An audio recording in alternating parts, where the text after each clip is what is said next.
talk to you today about the Event Horizon Telescope, seen as an effort to try to make, and it did make, the first full images of a black hole, and the historical setting, the meaning of these images in a way, and in what sense they're photographs, in what sense are they pictures of a black hole. My own background is a cross between history and philosophy of science and theoretical physics, and I want to talk about history on different scales today. I did make the film that Bill mentioned. It's called The Edge of All We Know. It's on Netflix. If you're interested, I'll show a few excerpts from it, and then talk a little bit about the wider, longer-term history. The attempt to see one of the biggest black holes that we know of at the center of the galaxy M87 began a long time ago. Astronomers have been imaging this galaxy for a long time. It began with Charles Messier, a French astronomer in the 18th century's classification of these nebulous objects. And then over time, people began to see these jets that first seen in 1909. They're enormous galaxy-spanning protrusions from the black hole, from the center of this galaxy M87.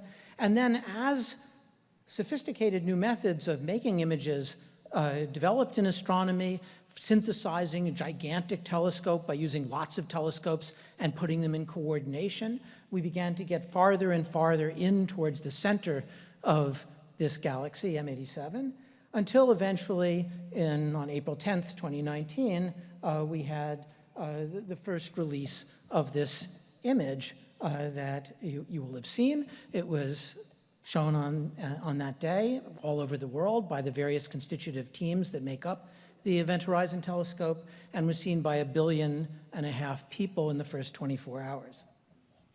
It's a shadow. The black hole is the center of this orange donut with a bright crescent in the south. And shadows have played a crucial role in astronomy for hundreds of years. Galileo used the distribution of shadow and light on the surface of the moon, for example, to show that there were mountains the size of miles-high mountains that would crack the very idea of a perfect world at the moon and above that had been handed down since the time of Plato and Aristotle. The kind of shadow that we see, or silhouette that we see, is a little different. It's not just that there's a backlight and then an object in the way, but photons can come from anywhere, go around the black hole and come to us, or they could come from the surrounding hot gases that are at billions of degrees in temperature, and those photons can come to us. And all these photons, some from behind the black hole, some from outside that hits the black hole and is bent towards us, all of these are beamed in all different directions, but what we see is something like that ring. Now, when we photograph something in silhouette, for example, this beautiful image on the left of people watching a circus, that's at the Museum of Modern Art in their photography collection, or one of my favorite cinematographers, Deakins, uses shadows all the time. We still think we're seeing the object, if only in silhouette. So I would say we certainly accept the idea of imaging a silhouette or an image as a valid form of pictorial representation. We use the infrared in these images. You have to use infrared to take these images because it's the only frequency that can penetrate through the interstellar junk that's between us and M87. But there are also photographs in the Museum of Modern Art permanent collection of photography that are made and have been made for infrared for generations, or when you use your critter cam to see some critter in your backyard. You don't even need a camera to count as a photograph. Man Ray made his famous rayographs without any camera, but just by laying objects on photosensitive paper. And those are among the most venerated images in photography. Well, we say, well, isn't that image kind of blurry of a black hole? Well, actually, what you're seeing is probably the most precise image ever made. It's the equivalent, when we look at that big black hole on the sky, M87, we're looking at, it's as if we were taking an image from the space telescope orbiting the Earth and photographing an individual eyelash. That's how small the black hole is on the sky as seen from Earth. But there's another subtle transformation in what we consider to be a photograph that we all use all the time. We take our cell phones and we say, I'm taking a photo. Those are highly computed images. We have to make, when you hold up an iPhone, for example, it takes 8 images before you even press the button to take a picture. And it uses that distribution of images to compute a better version of the image that you've just taken, to be able to get dark places and light places in the same image. This kind of computational addition to understanding the visual world is essential. Here's a simple example. If you had a bunch of points that were blue and red, and I said to you, draw lines separating the blue and the red. Well, you could go take a little green line there and separate them precisely, or you could say, maybe you just want me to draw the best circle that separates them, or the best ellipse. Those are assumptions or priors. Once you specify that, then the problem becomes resolvable. If I say find the best circle separating them, you can do that. It's a simple problem. If I say draw the best straight line, simple problem. And so it is with images, and so it is with your cell phones. When you take an image, it makes certain assumptions about what an image should be and uses those to try to get the best image. We use that in the Event Horizon Telescope a lot, because we're synthesizing an Earth-size telescope by putting telescopes all over the planet and then infilling all the places we don't have telescopes. Without it, it would be ambiguous. It would be like saying separate the blue and the red spots. You have to make certain assumptions to be able to resolve the question, what's the best images? Of course, you don't want to make such strong assumptions that you preclude the possibility of finding something unexpected. Here's an excerpt from the film, just to give you a micro-historical moment. This is what it's like to be up at 15,000 feet. And Suzanne, I'm sure, has done many times. What happened? Weather happened. That's crap. We can't point and focus through this weather right now. The schedule was supposed to start In 40 minutes. 40 minutes. We know. In 35 now. When did this happen? Wait, you're shitting me. The last 16 hours, it's been beautiful. And as soon as we come up, like the gods hammer us. My biggest concern would be icing. Yeah. Right? Yeah, we're Because pushing it. if we're still in the clouds and it gets really cold, it's going to be an ice situation. Yeah, That's a possibility. that's what I'm worried. Yeah, I'm really worried about it. Everybody cross their fingers, use your favorite incantations, and we'll go through this. Okay, so we're going to set levels in the other room. Well, then we're going to be ready to go. I need to adjust the power level of the upstairs a little bit. Okay, you realize that we're firing this thing off in exactly 14 minutes and 15 Yeah, seconds. I know.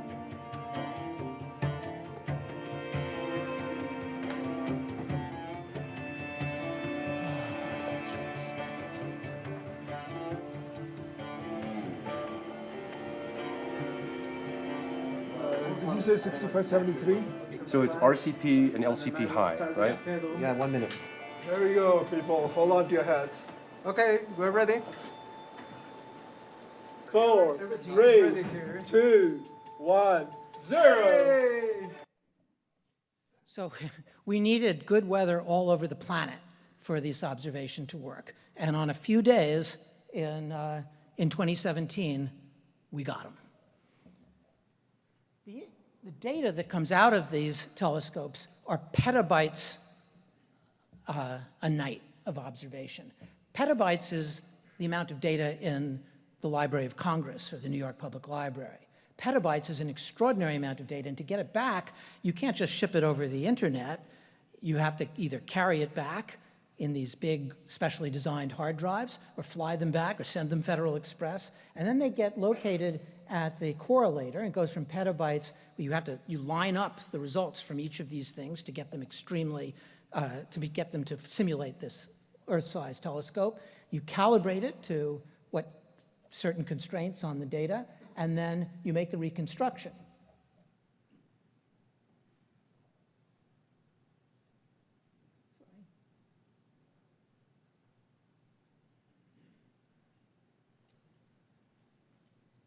A green failure.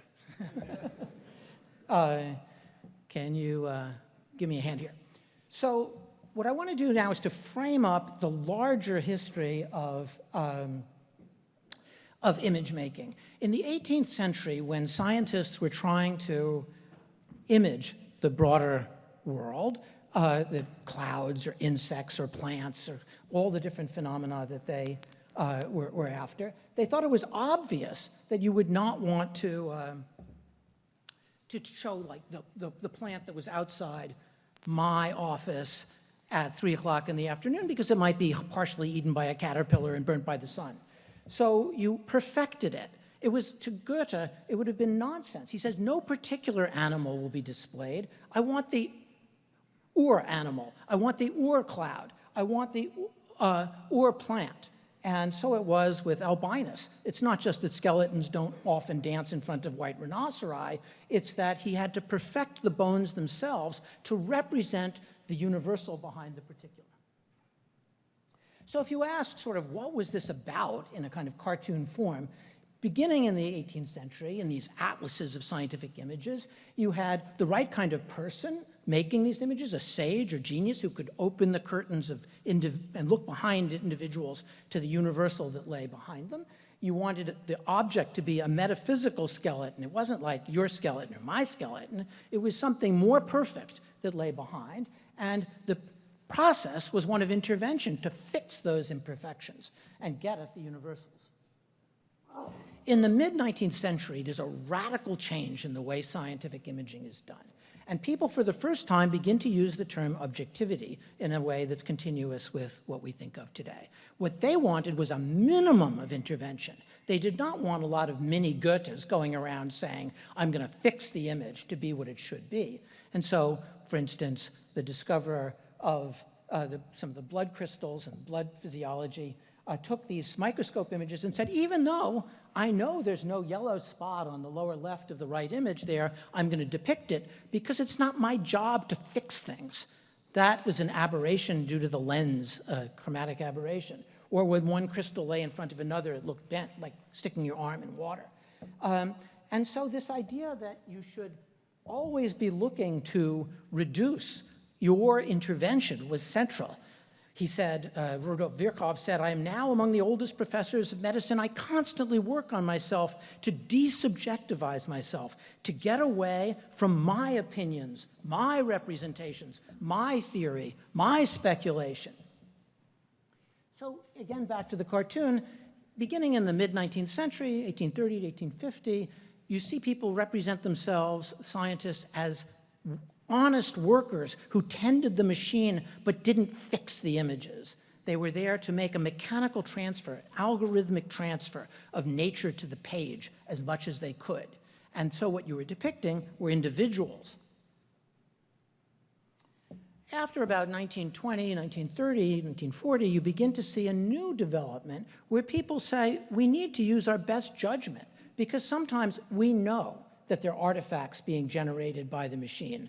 When the first MRI images were generated, they led to all sorts of wrong surgeries because people weren't correcting for the fact that the doctors operating the machines didn't know how the Fourier transforms worked, for example, and they didn't know what the settings meant on these early machines.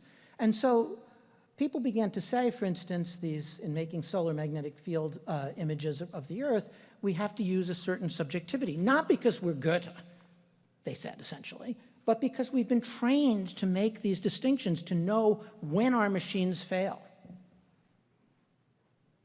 And so we begin to have expert scientific selves as an ideal, not an honest worker so much, but somebody who had to use judgment.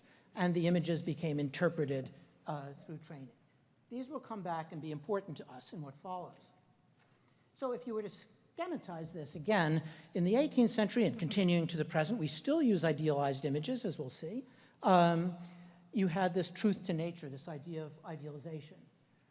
Beginning in the 19th century, you have this idea of mechanical objectivity, particulars, a kind of will to restrain oneself. In the 20th century, you begin to have this idea of trained or expert judgment. And then what we've begun to see, as you know from the iPhone discussion a moment ago, but in many, many other areas of science, is the computed image. And the data scientist, computer vision, becomes essential to many aspects of science, from oceanography, earth sciences, all across the range of disciplines. And images function in another way, too. The great work that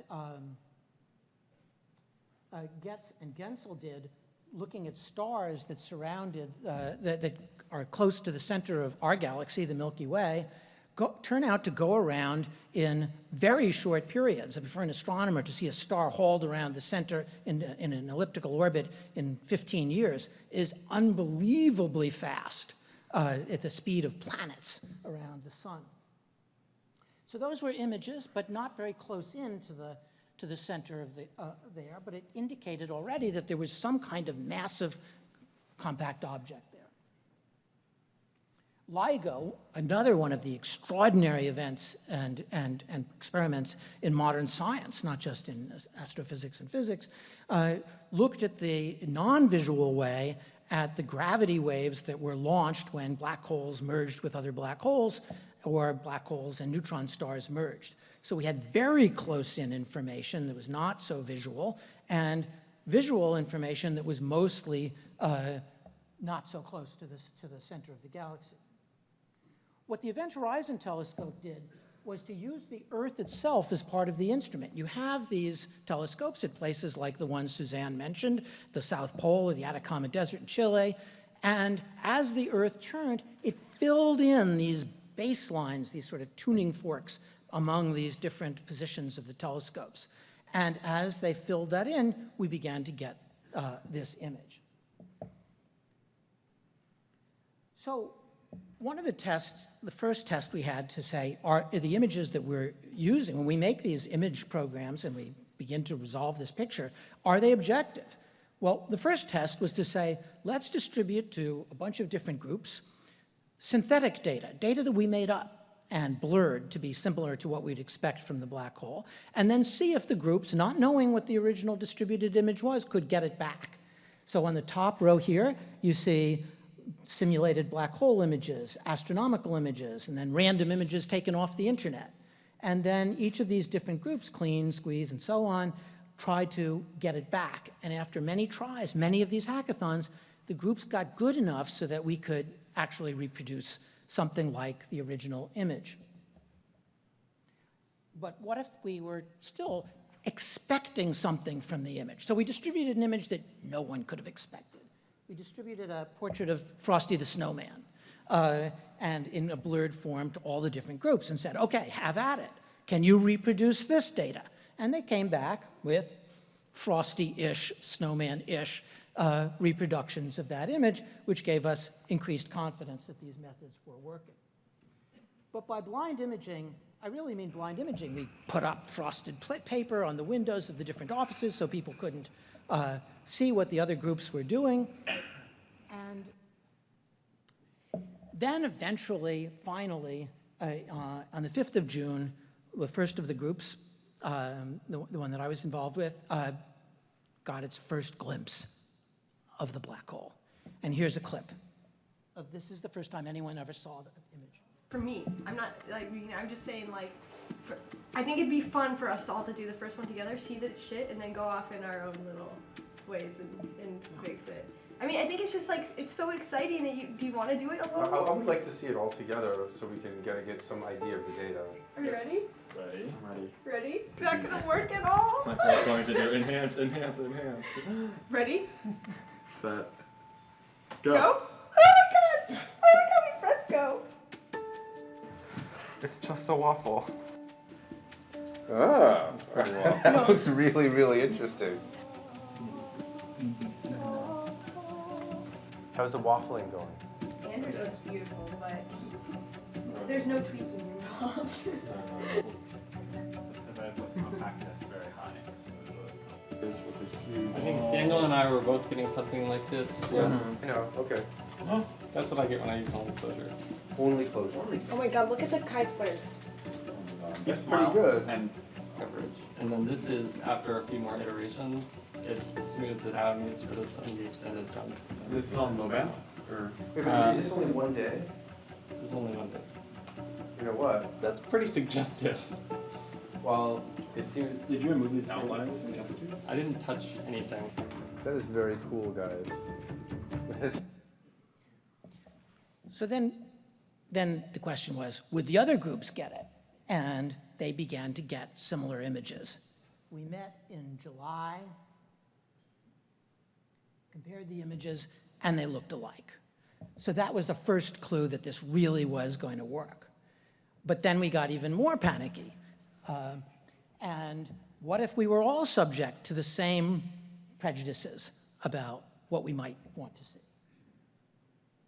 So we designed a machine, essentially, designed the computers to say, okay, do this as a mechanical objectivity, as if the computer was changing the aperture and the speed and the film sensitivity on your camera until it could best reproduce known objects. So we said, okay, here, computer, reproduce this ring and this crescent and this disk and these two blobs, and set the settings as best you can. And so the computer tried this, matching pixel for pixel, the reproduced image under various settings and the original distributed image. And it chose a set of parameters, call them beta here. And then we said, okay, computer, here's the raw data that we got from the observations. And the computer then went at it and made this image. And we said, great. We have a mechanical objectivity in addition to the trained experts, each group told to do the best you can. And now we've got the computer also agreeing. So then we took these three of the different methods that got the April 11th we chose because that was the best of the good weather days. And we said, okay, here are these three images. What happens if we average them? And that averaged image became the canonical image of the black hole that's been so widely distributed. So why average? What did that mean? Well, there were different arguments. One was to be inclusive of the whole collaboration. Well, I thought that was friendly, but not very scientific. I mean, it's nice to be nice to everybody, but if one of them, inclusivity was not enough of an argument to average them. Then was to test its relationship to other images. Well, that would seem to me a better argument. If you had a picture of a hole the size of Mount Everest and you averaged them, you got a flat plane, the average would not resemble the constitutive images. So that was a good test. But I thought the convincing argument was to be as conservative as possible because it meant that shared features would show up bright and something that one method got but nobody else got would be relatively suppressed. So in a way, what we've seen, and we talked about this in the image group, is a reversal of history, that the history began with the idealized image, then in the 18th century, then went to mechanical objectivity, then to trained expertise, where we went from trained expertise, the blind groups, to the mechanical objectivity, the computer-generated image, and the consensus image, which is a form of idealization. On April 10th, 2019, we distributed that image. Every group had to do it all over the world at the 9:07, not a second earlier, because nobody wanted to be left in the dust by the other announcements. And then we went on to look at polarized images, because this could tell us, like using polarized sunglasses, it could tell us about these lines that, again, Suzanne talked about, that tell us where the electric fields are, and that could help us understand the dynamics of the accretion flow of material around the black hole. And just a couple of months ago in May, we made an image of the black hole at the center of the Milky Way, and it also resembled in many respects this one, even though it's 1,500 times smaller than M87. what Galileo, of course, did after he did his first imaging was essentially to make a movie where he drew the moons of Jupiter, Medicean stars as he called them, and through that was able to show you couldn't have glassine spheres making things go around because these moons would have cracked it. And that's one of the next steps for us would be to make movies of the flow of matter around the black holes at the center of the galaxy, our galaxy, and of M87. Perhaps one of the most ambitious, interesting things from a fundamental physics point of view is that photons can actually orbit. The gravitational field around near the horizon is so strong that photons can go into orbit. And if you, with the eyes of a cosmic lynx, could see them, you would see a series of rings corresponding to 1 orbit, 2 orbits, 3 orbits, 4 orbits. And that in a way, what you're looking at are photons that arrived longer and longer ago. If it takes 4 or 5 days to go around the black hole, M87, then you're seeing in each successive ring is a kind of frame of a cosmic movie of the whole visible universe captured in this sequence, this infinite sequence of rings around the black hole. And perhaps that's a fitting place to end with an ambition for the future driven by an understanding of the past and a cosmic movie. Thank you.